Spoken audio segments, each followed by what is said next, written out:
بسم اللہ الرحمن الرحیم۔ ہمارا ٹاپک حدیث سے قصہ ہے اور یہ ہمارا پہلا ایپیسوڈ ہے۔ حدیث قصہ، حدیث کے معنی گفتگو ہوتے ہیں، بات چیت، اور قصہ معنی چادر، یعنی چادر والی گفتگو اور بات چیت۔ یہ حدیث قصہ آج دسیوں سال سے مسلمانوں کے درمیان میں رائج ہے اور علماء اہل سنت کی 36 کتابوں میں اس کے مختلف پیراگراف نقل ہوئے ہیں۔ انتہائی معتبر یہ حدیث ہے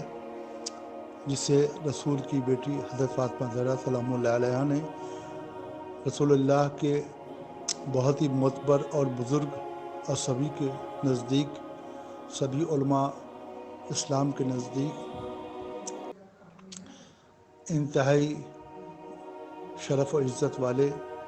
جناب جابر عبداللہ الانصاری سے نقل ہوئی ہے۔ اور اس حدیث مبارکہ میں بہت سے اخلاقی، عرفانی، علمی پہلو موجود ہیں کہ جب ان پر توجہ آدمی کرے گا اور غور سے پڑھے گا تبھی اس حدیث قصہ کا واقعی اور صحیح فائدہ بھی اس کو مل سکے گا۔ ثواب تو بہرحال ملتا ہے جب بھی انسان کلمات اہل بیت کو اپنی زبان پہ جاری کرے، لیکن اور اسے بھی زیادہ اگر انسان فائدہ اٹھانا چاہتا ہے تو ضرورت ہے کہ اس کے مختلف پہلوؤں پر غور و فکر کرے اور غور فکر کر کے وہ جو سبق آموز باتیں ہیں اس حدیث میں نقل ہوئی ہیں اس کو عمل کرنے کی کوشش کرے۔ اس حدیث مبارکہ میں بہت سی اہم باتیں نقل ہوئی فضائل اہل بیت علیہ السلام کے بعد،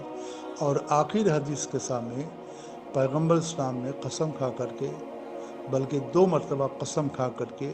اس بات کی ضمانت لی ہے کہ جو بھی دعا خلوص دل کے ساتھ حدیث قصہ کو پڑھنے کے بعد مانگی جائے گی اس کی شرائط کو لحاظ میں رکھتے ہوئے تو پروردگار عالم اس دعاؤں کو ضرور قبول کرتا ہے۔ خود میرا اپنا ذاتی تجربہ یہ ہے کہ جب میں نے اس کی شرائط کی رعایت کرتے ہوئے حدیث قصہ کو باقاعدہ طور پر سکون کے ساتھ بیٹھ کر کے پڑھا ہے تو اس کے بعد جو دعا میں نے مانگی ہے پروردگار عالم نے مجھ حقیر کی دعاؤں کو قبول فرمایا ہے اور انتہائی معتبر ہے۔ جیسے قرآن کریم میں بہت سے واقعات نقل ہوئے ہیں، صرف نقل کرنے کا مقصد پروردگار عالم کا یہی ہے کہ اس سے ہم کچھ سبق لیں، کچھ سیکھیں۔ اس حدیث مبارکہ سے بھی جب اس کی تلاوت کی جائے، جب اسے پڑھا جائے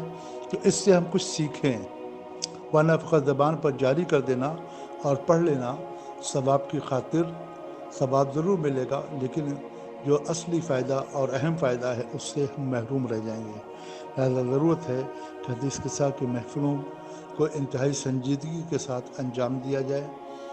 اور منعقد کیا جائے اور اس میں حدیث مبارکہ پڑھی جائے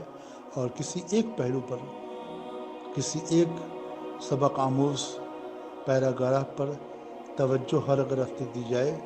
تو میں سمجھتا ہوں کہ کئی سال ختم ہو جائیں گے، لیکن اس سے اخلاقی اور علمی جو درس ہمیں اس حدیث مبارکہ سے ملتے ہیں وہ ختم نہ ہوں گے۔ لہذا فقط ثواب کی خاطر ہی نہ پڑھا جائے بلکہ ثواب کے علاوہ ثواب کے ساتھ کباب بھی لینے کی کوشش کی جائے انشاءاللہ تعالی۔ الحمدللہ رب العالمین۔